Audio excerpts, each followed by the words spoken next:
Hello guys, welcome back to our YouTube channel. तो देखिए, मैं आपका दोस्त अभय आज आप लोगों के साथ लेकर आया हूँ वीडियो, जिसमें आज हम देखने वाले हैं जो दिल्ली यूनिवर्सिटी के स्टूडेंट हैं जिनके पास है communication in everyday life subject. आज मैं आप लोगों के साथ इसकी एक वन शॉट रिवीजन वीडियो लेकर आया हूँ, जिसमें मैं इसकी दोनों यूनिट जो आपके एग्जाम में आ रही है, unit number 1 and unit number 2, दोनों को काफी डिटेल में कवर करवा दूंगा। सारे कंसेप्ट आपको क्लियर करवा दूंगा, जिससे आप एग्जाम के क्वेश्चंस को अटेम्प्ट कर पाएंगे। तो बिना देर के शुरू करेंगे हम अपनी आज की वीडियो। लेकिन उससे पहले अगर आपने अभी तक चैनल को सब्सक्राइब ना करा हो तो चैनल को जरूर सब्सक्राइब कर लें, वीडियो को लाइक करना ना भूलें, अपने सभी दोस्तों के साथ शेयर करना ना भूलें। इस वीडियो के जो नोट्स हैं वो आपको टेलीग्राम चैनल पर अपलोड मिल जाएंगे। आप टेलीग्राम चैनल ज्वाइन करें, वहाँ पर ज्वाइन करने के लिए आपको कम्युनिटी पोस्ट में इसका लिंक मिल जाएगा, या फिर अबाउट सेक्शन में इसका लिंक पिन हो रखा है यूट्यूब सेक्शन के, तो वहाँ से आप इसे ज्वाइन कर सकते हैं। तो चलिए बिना देर के शुरू करते हैं हम अपनी आज की वीडियो और देखते हैं इन दोनों यूनिट्स को। इसमें देखिए, आपको सबसे पहला टॉपिक जो करना है वो करना है मीनिंग ऑफ कम्युनिकेशन। कम्युनिकेशन होता क्या है? तो communication is a process of exchanging information, idea, thought, feeling and emotion through speech, signal, writing और बिहेवियर। कम्युनिकेशन क्या है? एक प्रोसेस है जिसकी मदद से हम क्या करते हैं, अपने आइडियाज को, थॉट्स को, फीलिंग को और इमोशन को दूसरे लोगों के साथ एक्सचेंज करते हैं, मतलब शेयर करते हैं। और किन मोड्स से, किन किन मीडियम से हम शेयर करते हैं? तो या तो स्पीच के थ्रू, मतलब बोलकर, या फिर सिग्नल, कोई सिग्नल देकर, मतलब संकेत देकर एक तरीके से, राइटिंग में, या फिर बिहेवियर के थ्रू हम उन्हें अपनी बात बताते हैं, अपनी थॉट्स, फीलिंग, एक्सप्रेशन, ये सारी चीजें उन्हें बताते हैं। तो ये कहलाता है आपका communication. In communication process a sender encode a message and then using a medium channel send it to receiver who decode the message and after processing information send back appropriate feedback reply using medium channel। इस क्या process होता है इसका? देखिए, communication का ये आपको process दिया है। इसमें क्या होता है, सेंडर मैसेज को इनकोड करता है। इनकोड करने का मतलब होता है वो अपनी इस भाषा में चेंज कर देता है मैसेज, जो भी उसका मैसेज है उसे किसी एक ऐसी लैंग्वेज में चेंज कर देता है, या किसी ऐसे फॉर्मेट में चेंज कर देता है कि जिसको वो भेजना चाहता है सिर्फ वही इसे समझ पाए, उसके अलावा और किसी को ये बात समझ में ना आए। उसे कहा जाता है एनकोड करना। तो वो मैसेज को एनकोड करता है और किसी मीडियम का मतलब किसी माध्यम, किसी भी चैनल के थ्रू, मतलब जिसकी मदद से मैसेज उस तक पहुंचेगा, चाहे ऑनलाइन मोबाइल के थ्रू भेजा जाए, चाहे लेटर के थ्रू, ये सारे हो गए आपके मीडियम। तो मीडियम के थ्रू उसे किस तक भेजता है? रिसीवर तक। रिसीवर उसे क्या करता है, अब जो उसे मैसेज मिलता है तो जो सेंडर था उसने इसे एनकोड कर रखा था किसी एक स्पेशल फॉर्मेट में कि उसे ही समझ में आए। तो अब वो उसे समझने के लिए उसे डिकोड करेगा, मतलब दोबारा से उसी सिंपल फॉर्मेट में चेंज करेगा, decode the message and after processing information. अब डिकोड करने के बाद उसे समझ में आ जाएगा कि सेंडर ने क्या कहा है, वो मैसेज को समझ लेगा। उसके बाद जो भी उसकी अप्रोप्रिएट फीडबैक, मतलब जो भी उसको उससे फीडबैक देनी है, मतलब उसे हाँ या ना जो भी पूछा गया है लेटर में, उसका जो आंसर देना है वो आंसर देगा। उसे कहा जाता है फीडबैक। और फीडबैक भी किससे दी जाएगी? किसी मीडियम के थ्रू फीडबैक दी जाएगी। तो ये आपका प्रोसेस होता है कम्युनिकेशन का। अब इस कम्युनिकेशन के प्रोसेस में कुछ बैरियर्स होते हैं, मतलब कुछ रुकावटें आती हैं। क्या क्या रुकावटें हो सकती हैं? मतलब जो मैसेज है वो सेंडर से रिसीवर तक पहुंचने में कई सारी रुकावटें आती हैं, बैरियर्स आते हैं बीच में। तो वो कौन कौन से हैं? देखिए, सबसे पहला आता है आपका फिजिकल बैरियर। फिजिकल बैरियर क्या होता है? Noise, technical disturbance, outdated equipment, old technology, lack of appropriate infrastructure can lead to problem in transmission of message. Message को ट्रांसमिट होने में, मतलब रिसीवर तक पहुंचने में बीच में कई बार शोर, नॉइस होता है, टेक्निकल डिस्टर्बेंस, नेटवर्क कनेक्टिविटी सही नहीं होती है, आउटडेटेड इक्विपमेंट्स पुराने होते हैं, ओल्ड टेक्नोलॉजी होती है, हमारे पास इंफ्रास्ट्रक्चर इतना अच्छा नहीं होता है जिसकी मदद से मैसेज उस तक नहीं पहुंच पाता। तो इन सभी रुकावटों को कहा जाता है फिजिकल बैरियर। फिर आता है आपका ऑर्गेनाइजेशनल स्ट्रक्चर बैरियर। तो communication problem occur when the system, structure and process in organisation are not clear, have gaps in them. Organisational structure barrier कहाँ मिलता है? जब ऑर्गेनाइजेशन में एक मैसेज एक एम्प्लॉय से दूसरे एम्प्लॉय तक कोई मैसेज पहुंचाना होता है, उसके बीच में जो जो रुकावटें आती हैं उन्हें कहा जाता है ऑर्गेनाइजेशनल बैरियर। ऑर्गेनाइजेशनल बैरियर किस वजह से होता है? जब या तो ऑर्गेनाइजेशन में जो स्ट्रक्चर है वो सही ना हो, या फिर उस स्ट्रक्चर में बीच में कहीं गैप हो, कोई पोजीशन मिस हो, तो फिर मैसेज को रिसीवर तक पहुंचने में ये बैरियर हो जाता है। नेक्स्ट है आपका लैंग्वेज बैरियर। तो language can create many obstacle in communication, people from different region and country में interpret the same word differently. Language कैसे बैरियर है? तो लैंग्वेज ही एक सबसे बड़ा बैरियर है कम्युनिकेशन में, क्योंकि जो अलग अलग जगह के लोग हैं वो एक किसी पर्टिकुलर शब्द का मतलब किसी और प्लेस के अकॉर्डिंग कुछ और होता है और किसी दूसरी प्लेस के अकॉर्डिंग कुछ और होता है। तो डिफरेंट रीजन के लिए डिफरेंट मीनिंग हो जाते हैं उन वर्ड्स के, तो इसे कहा जाता है लैंग्वेज बैरियर। फिर आता है आपका कल्चरल बैरियर। तो understanding cultural aspects of communication refers to having knowledge of different culture in order to communicate effectively with cross culture people. ये कल्चरल बैरियर भी कहाँ पर ज्यादातर मिलता है? ऑर्गेनाइजेशन के अंदर मिलता है, जब कई सारे कल्चर के मतलब जिन लोगों का ट्रेडिशन अलग है, कोई वेस्टर्न है, कोई साउथर्न है, कोई ईस्टर्न है, ये सारे मिलकर एक जगह पर काम करने आते हैं, तो वहाँ पर कई सारे कल्चर के लोग हो जाते हैं। तो अब ऑर्गेनाइजेशन को समझना पड़ता है उन सभी के कल्चर को। अगर वो उसे नहीं समझेंगे तो फिर कम्युनिकेशन में दिक्कत होगी, और वही कहलाता है आपका कल्चरल बैरियर। ठीक है। फिर आता है आपका इमोशनल बैरियर। तो one of the chief barrier to open the free communication is the emotional barrier.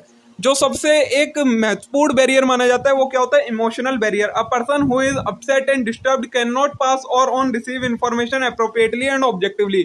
अगर कोई पर्सन अपसेट है, डिस्टर्ब है, तो फिर वो उस किसी भी मैसेज को उतने इफेक्टिवली कम्युनिकेट नहीं कर पाएगा जितना वो तब कर सकता था अगर वो सही होता था, बिल्कुल गुड कंडीशन में होता था।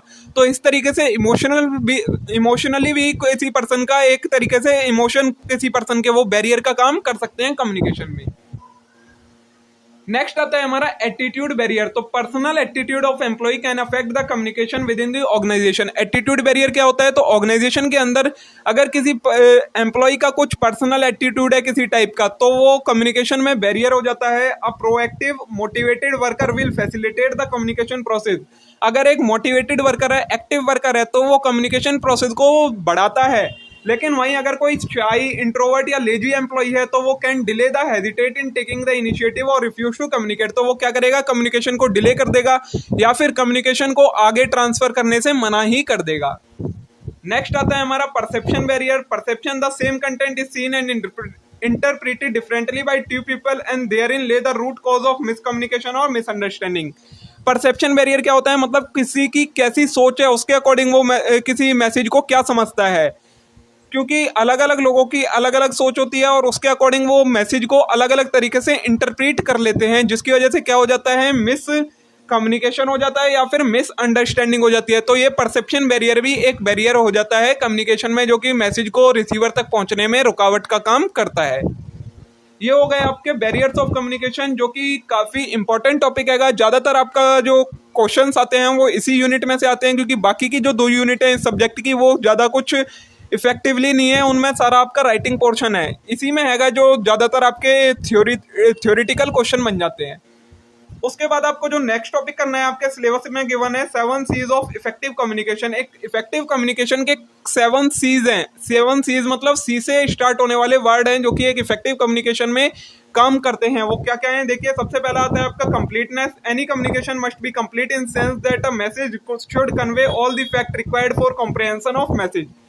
क्या बोला गया है? पहला आता है कंप्लीटनेस। कंप्लीटनेस का मतलब क्या होता है कि जो कम्युनिकेशन किया जा रहा है मैसेज, वो कंप्लीट होना चाहिए अपने आप में, कि उससे जिसको ये भेजा जा रहा है उसे सारी बातें क्लियर हो जाएं इस मैसेज से रिलेटेड, तो वो कहलाता है आपका कंप्लीटनेस। सेकंड आता है कॉन्शियसनेस। तो consciousness refer to the fact that while communicating one should try to take a message as short as possible to make it effective. Conciseness is communication not only save time but also cost effective.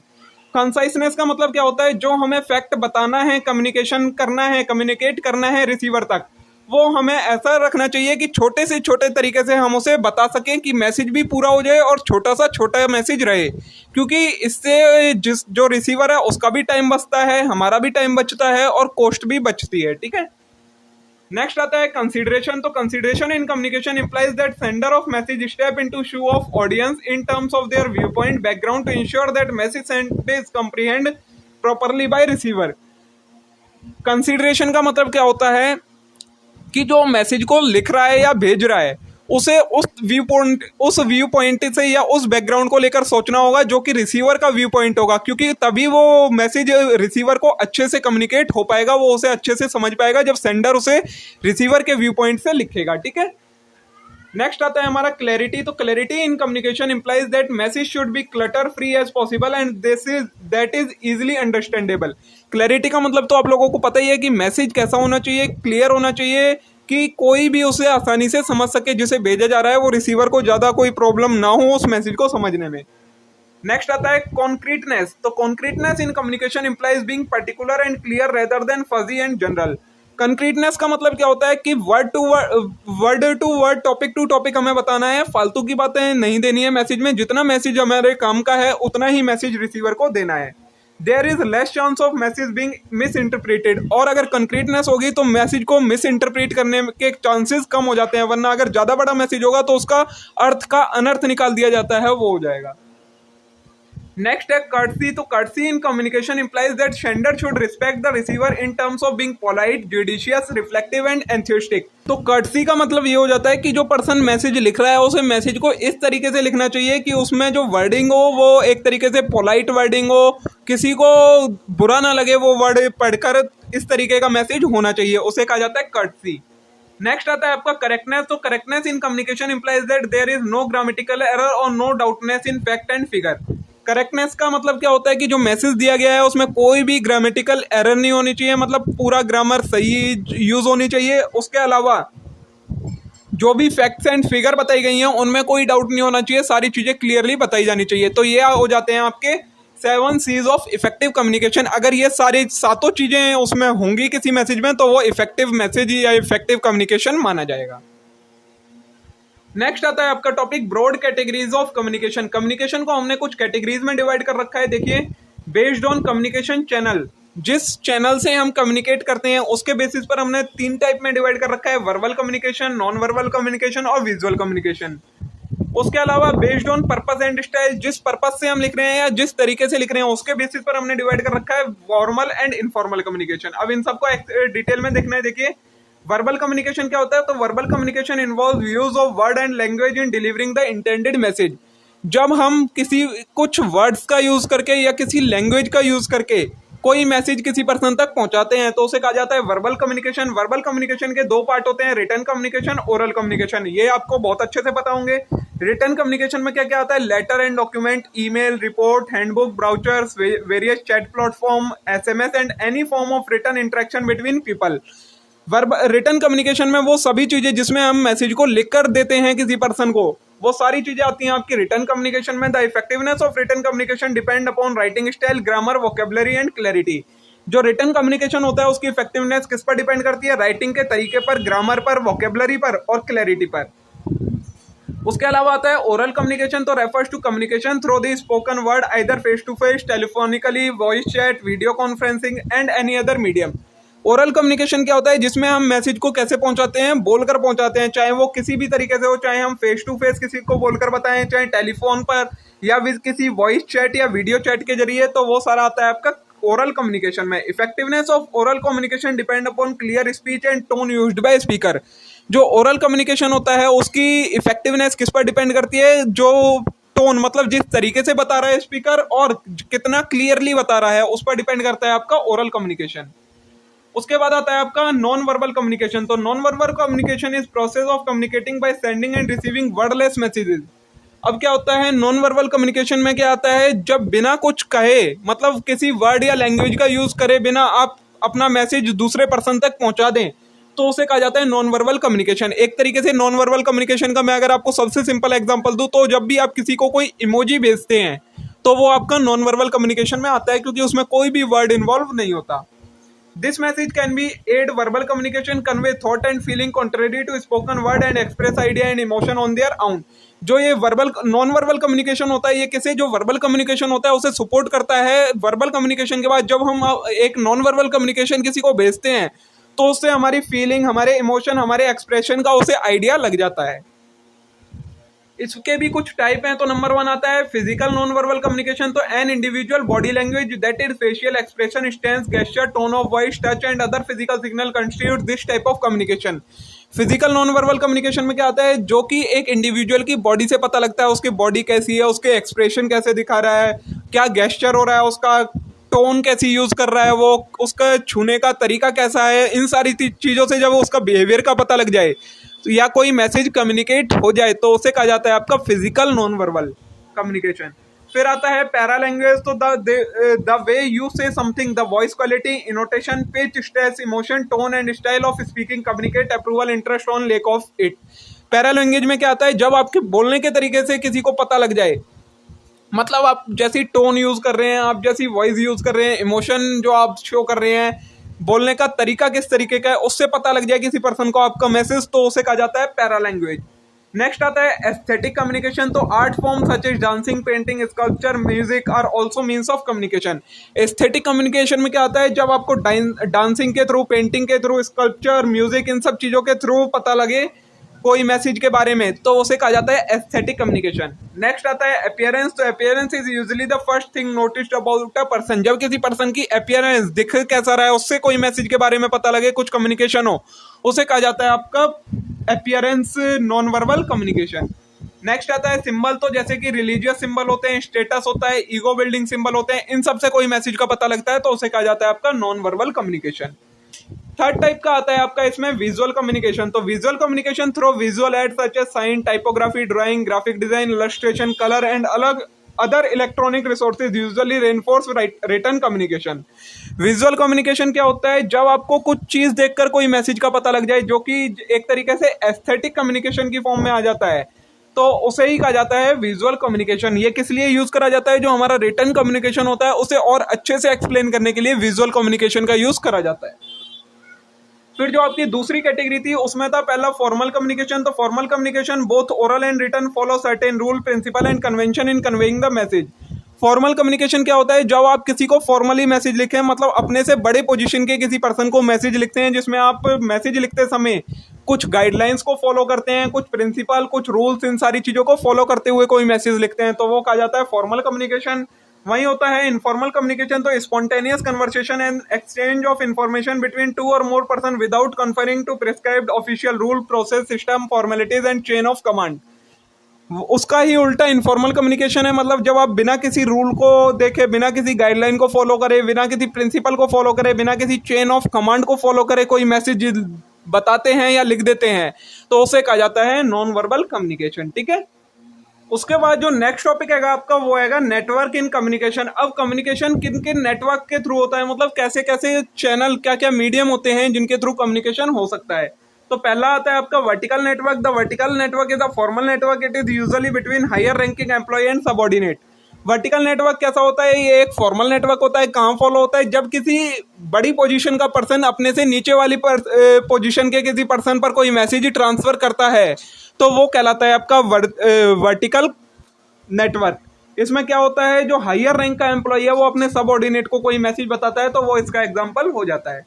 फिर आता है आपका circuit network. When two और more person communicate with each other sending message and feedback, they form a communication circuit. The two people interacting can be colleague placed at same hierarchical level in the organisation. ये जो circuit network होता है इसे हम horizontal network भी कह सकते हैं एक तरीके से, जिसमें क्या होता है, जो सेम लेवल पर पोजीशन पर पर्सन होते हैं वो आपस में जब कोई मैसेज को भेजते हैं, फीडबैक लेते हैं, रिसीव करते हैं, तो ये सारा आता है आपका सर्किट नेटवर्क में। नेक्स्ट आता है आपका चेन नेटवर्क। इसमें क्या होता है, the communication pattern that follow the chain of command from senior to junior is called chain network. Communication start at the top and work it down to different level of employ. देखिए vertical network में क्या होता है, एक person से दूसरे level तक information पहुंच जाती है, वो हो जाता है आपका वर्टिकल नेटवर्क। वहीं क्या हो, जो टॉप लेवल का पोजीशन पर कोई पर्सन है वो अपने से नीचे वाले सभी लोगों को कोई मैसेज बताना चाहता है, तो वो जो मेथड फॉलो करता है वो कहलाता है आपका चेन मेथड, जिसमें ऊपर वाले लेवल से नीचे वाले लेवल तक इंफॉर्मेशन ट्रांसफर होती जाती है। जैसे कि कंपनीज में जब कोई टॉप लेवल का पर्सन होता है, टॉप पोजीशन का, वो अपने से लोअर लेवल के वर्कर को कोई मैसेज पहुंचाना चाहता है, तो जो मेथड फॉलो होगा वो होगा चेन नेटवर्क का। नेक्स्ट आता है आपका व्हील एंड स्पोकन नेटवर्क। तो this is an organisation where there is single controlling authority who give instruction and order to all employ working under him. Wheel और spoke network क्या होता है, एक ऐसा नेटवर्क जिसमें सिर्फ एक सिंगल कंट्रोलिंग पर्सन होता है, वो सभी को कोई इंफॉर्मेशन देता है और उनसे फीडबैक लेता है, तो वो कहलाता है आपका व्हील या स्पोक नेटवर्क। नेक्स्ट आता है स्टार नेटवर्क। तो star network has a multiple channel of communication open between all member. Star network सबसे इजी नेटवर्क होता है। इसमें क्या होता है, कोई चेन फॉलो नहीं करनी है, कोई कुछ फॉलो नहीं करना है, जो पर्सन चाहे जिससे कम्युनिकेट कर सकता है, चाहे जिससे कोई मैसेज ले सकता है, चाहे किसी को फीडबैक दे सकता है, वो कहलाता है आपका स्टार नेटवर्क। तो ये आपके 5 नेटवर्क थे जो कम्युनिकेशन में यूज होते हैं। 5 तरीके थे जिन जिन तरीकों से कम्युनिकेशन हो सकता है। कंप्लीट यूनिट को, यूनिट नंबर 2 आपका नाम है इसका रीडिंग स्किल्स। सबसे पहले इंट्रोडक्शन की रीडिंग होता क्या है। तो reading is a process which one acquire as soon as one try to get literate. Reading क्या होता है, ये एक प्रोसेस है जो कि कोई कब सीखता है, जब वो थोड़ा पढ़ना लिखना चाहता है तब वो रीडिंग सीखता है। But reading is not easy as easy task, लेकिन रीडिंग है वो इजी टास्क नहीं है, as reading simultaneously involve understanding and interpretation. क्योंकि रीडिंग के साथ साथ आप उसमें क्या करते हैं, उसे समझने की भी कोशिश करते हैं और उसे इंटरप्रेट करने की भी कोशिश करते हैं। Communication can be successful and effective only when one read properly and understand what the writer of piece you are reading has tried to mean or hint. Reading कोई भी कम्युनिकेशन कब सक्सेसफुल या इफेक्टिव होता है, जब आप जो चीज़ read कर रहे हैं उसके साथ में आप उसे समझें कि जिस राइटर ने वो लिखी है वो उसके माध्यम से आप लोगों को क्या बताना चाहता है, तभी कोई कम्युनिकेशन सक्सेसफुल इफेक्टिव हो पाती है। ये रीज़न होता है कि किसी पर्सन को रीडिंग क्यों सीखनी पड़ती है। अब रीडिंग होती क्या है एक्चुअली में, तो listening, speaking, reading and writing are the 4 main skill required to master language. अगर किसी को कोई लैंग्वेज सीखनी है तो उसमें के बारे में उसे समझना, लिसनिंग मतलब वो सुन सके उस लैंग्वेज को, स्पीकिंग मतलब बोल सके, रीड मतलब उसमें जो उस पर्टिकुलर लैंग्वेज में अगर कोई चीज़ लिखी है तो उसे पढ़ सके, और राइटिंग मतलब अगर कोई चीज़ लिखना चाहे तो लिख सके। अगर ये 4 स्किल किसी पर्सन के अंदर आ जाती हैं तो फिर वो उस लैंग्वेज में परफेक्ट हो जाता है। Those goods at reading become good listener, right speaker and writer. अगर कोई पर्सन है जो कि अच्छा रीडर है, उसे रीडिंग करनी अच्छे से आती है कोई लैंग्वेज, तो फिर वो उस लैंग्वेज का अच्छा लिसनर भी हो जाएगा, स्पीकर भी हो जाएगा और राइटर भी अपने आप हो जाएगा। Reading is for pleasure, examination, general information, specific knowledge, problem solving, draw logic etcetera. Reading किसके लिए जरूरी है? प्लेजर के लिए, मतलब अपनी शांति के लिए, एग्जामिनेशन से रिलेटेड एग्जाम के लिए, जनरल इंफॉर्मेशन के लिए, स्पेसिफिक नॉलेज के लिए, प्रॉब्लम सॉल्विंग के लिए और लॉजिक ड्रॉ करने के लिए। ठीक है। रीडिंग्स की कुछ टेक्निक्स होती हैं। There are 4 main reading techniques which are used for specific situation. Total 4 techniques बताई गई हैं आपको।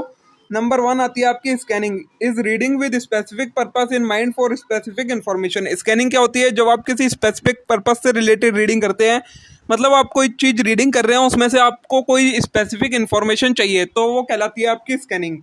When one read an entire text document quickly while looking for specific information, it is called scanning. जब कोई person scanning करता है तो उसमें वो क्या करता है, जो डॉक्यूमेंट वो पढ़ रहा है वो बहुत ज़्यादा स्पीड में रीड करता है। उसके बाद आता है आपका skimming, is speed reading for curiosity, overview for general information. Skimming क्या होता है? जब आप सिर्फ जनरल इंफॉर्मेशन के लिए कोई चीज़ पढ़ते हैं तो उसे कहा जाता है skimming. Going through an entire newspaper quickly through the headline is an example of skimming. मतलब जब आप न्यूज़पेपर पढ़ते हैं और आप उसमें न्यूज़पेपर की हेडलाइन पढ़ते हैं तो ये आपका स्कीमिंग कहलाता है। Do not accept a deep comprehension of written text after skimming. अगर कोई पर्सन स्कीमिंग कर रहा है तो फिर आप उससे कोई ज़्यादा नॉलेज गेन नहीं कर सकते, क्योंकि उसने सिर्फ हेडिंग पढ़ी होती है। थर्ड आता है आपका intensive close reading, is a specific reading piece for a specific purpose. It is going into minutest detail of a particular word, phrase, line, para. ये थर्ड टाइप की क्या है? Intensive close reading. ये एक ऐसी रीडिंग होती है जिसमें आप कोई स्पेसिफिक चीज़ पढ़ रहे होते हैं किसी स्पेसिफिक इन्फॉर्मेशन के लिए, लेकिन आप उसे बिल्कुल डीप में जाकर पढ़ रहे होते हैं। हर एक वर्ड का, हर एक लाइन का और हर एक पैरा का मतलब आपको पता होता है। फोर्थ है एक्सटेंसिव रीडिंग, तो is a kind of general reading for general information. ये क्या होती है? एक जनरल रीडिंग होती है जनरल इन्फॉर्मेशन के लिए। Generally this technique is used for pleasure reading, like reading a novel for pleasure. ये किस लिए हम करते हैं? जब हम अपनी प्लेजर के लिए कोई काम करते हैं, मतलब एक तरीके से हमको अच्छा लगे कोई चीज़ और उसके लिए हम रीडिंग कर रहे हैं, तो वो कहलाती है आपकी एक्सटेंसिव रीडिंग, जो कि आप नॉवल वगैरह पढ़ते समय करते हैं। One does not mind certain difficult term और expression and goes on without stopping for their clarification.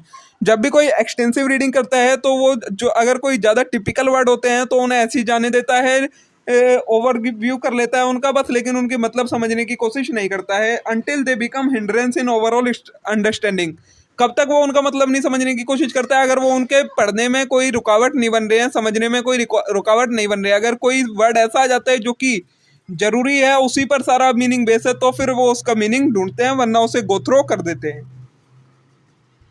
ये हो गई आपकी रीडिंग की टेक्निक्स। नेक्स्ट है टॉपिक आपका रीडिंग की स्किल्स क्या क्या होती हैं। तो 3 स्किल्स हैं रीडिंग की। प्री रीडिंग एक्टिविटीज, तो pre reading activities work better at the initial stage of learning a language. Pre reading activity क्या होती है? जब भी आप कोई चीज़ सीख रहे हैं उससे पहले की जो रीडिंग होती है उसे कहा जाता है प्री रीडिंग एक्टिविटीज। मतलब अगर आप कोई लैंग्वेज सीखना चाहते हैं उससे पहले आप उसके बारे में पढ़ते हैं, उसे कहा जाता है प्री रीडिंग एक्टिविटीज।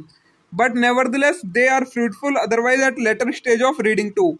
लेकिन हम ये सोचें सिर्फ ये पहले ही जरूरी होती है, तो ऐसे नहीं है, आगे चलकर ये आपको आगे भी पोस्ट रीडिंग में भी आपकी हेल्प करने वाली है। फिर सेकंड टाइप की आती है वाइल रीडिंग। तो multiple reading and in between stopping a reader to check whether the purpose of reading is being fulfilled. ये क्या होता है वाइल रीडिंग एक्टिविटीज, मतलब जब आप मल्टीपल रीडिंग करें और बीच बीच में चेक करते रहें कि आप जिस लिए रीडिंग कर रहे हैं क्या वो पर्पस पूरा हो रहा है, तो उसे कहा जाता है while reading skill. If it is for pleasure he is getting the story line properly. और अगर ये प्लेजर के लिए है तो उसे स्टोरी के बारे में कंप्लीट इन्फॉर्मेशन मिल रही है या नहीं।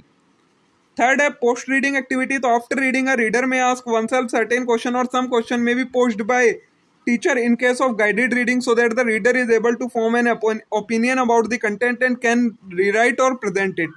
पोस्ट रीडिंग एक्टिविटी क्या होती है, मतलब जब आप कोई चीज़ रीडिंग कर लेते हैं और कोई और पर्सन उसके बारे में आपसे पूछता है तो क्या आप उस पर अपना ओपिनियन दे पाते हैं, उसको आंसर दे पाते हैं, तो वो कहलाता है आपका पोस्ट रीडिंग स्किल्स। ठीक है, ये 3 टाइप की आपकी स्किल्स हो जाती हैं। नेक्स्ट टॉपिक है जो आपके सिलेबस में, वो है an approach to deal with comprehension. तो नंबर 1 क्या है इसमें, मतलब क्या हो गया इसका कि आपको अगर कोई कॉम्प्रिहेंशन दे दिया जाए, कॉम्प्रिहेंशन का मतलब होता है कोई अनसीन पैसेज वगैरह या कोई सीन पैसेज ही दे दिया जाए, तो फिर आप उसको कैसे डील करते हैं, उसके साथ कैसे उसको सॉल्व कर सकते हैं। तो पहला स्टेप आता है read the passage quickly once to get a general idea of the theme. सबसे पहले आपको क्या करना है, एक क्विक रीडिंग देनी है उस पैराग्राफ को, जिससे आपको उसके थीम के बारे में पता लग जाए कि किस बारे में ये पैराग्राफ बता रहा है आपको। सेकंड है read the passage again slowly and carefully so you know the detail. अब सेकंड टाइम आपको क्या करना है, उसे धीरे धीरे पढ़ना है जिससे आपको उसके बारे में पूरी डिटेल मिल जाए। थर्ड है after reading the question and read the passage again. Second reading के बाद आपको क्या करना है, क्वेश्चंस को रीड करना है और क्वेश्चन रीड करने के बाद आपको दोबारा से उस पैसेज को रीड करना है। फिर आता है fourth, make sure that you understand the questions. अब जब आप क्वेश्चन रीड करेंगे तो आप ये समझ लें पहले कि क्या आपको क्वेश्चन समझ में आ गए हैं कि क्वेश्चन में एक्चुअली में पूछा क्या गया है। फिर अगर make sure that what you right is relevant. उसके बाद आपको उन क्वेश्चंस का आंसर लिखना है और ये डिसाइड करना है कि क्या आपने जो लिखा है वो सही है, जो पूछा गया है उसी के बारे में बताया आपने। नेक्स्ट स्टेप है use your own word as far as possible. जब आपने क्वेश्चन का आंसर लिखना है तो उसमें जितना हो सके उतने ज़्यादा से ज़्यादा अपने वर्ड्स का यूज़ करना है, पैसेज को डिट्टो कॉपी करके नहीं लिखना है। नेक्स्ट है keep to the fact given in the passage. तो साथ में आपको ये भी ध्यान रखना है कि पैसेज के अंदर क्या क्या फैक्ट्स दिए गए हैं उसके अकॉर्डिंग आंसर लिखना है। नेक्स्ट है answer in complete sentence unless you are told not to do so. जो भी आपको आंसर लिखना है वो पूरे सेंटेंस होने चाहिए, जब तक आपको मना ना किया जाए कि आपको पूरा नहीं आंसर लिखना, सिर्फ 1 वर्ड में देना है, तब तक आपको पूरा आंसर लिखना है कंप्लीट सेंटेंस में। नेक्स्ट है answer in the same sense as that the question ask. मतलब जिस तरीके से क्वेश्चन पूछा गया है उसी सेंस में आपको उसका आंसर देना है, आप उसकी सेंस चेंज ना करें तो ज़्यादा अच्छा रहेगा। ठीक है, तो देखिए दोस्तों, इसी के साथ हमारी ये यूनिट कंप्लीट हो जाती है। बहुत छोटी सी यूनिट थी, इसके अलावा आपको इस यूनिट में और कुछ भी करने की ज़रूरत नहीं है। जितना मैंने आपको बता दिया सिर्फ इतना ही आप कर लेंगे तो आपके एग्ज़ाम में काफ़ी अच्छे नंबर आ जाएंगे। अब हम मिलते हैं नेक्स्ट वीडियो में आगे के कंटेंट के साथ। तब तक के लिए आप वीडियो को लाइक करें, चैनल को सब्सक्राइब करें, वीडियो को अपने सभी दोस्तों के साथ शेयर जरूर कर दें। Thank you.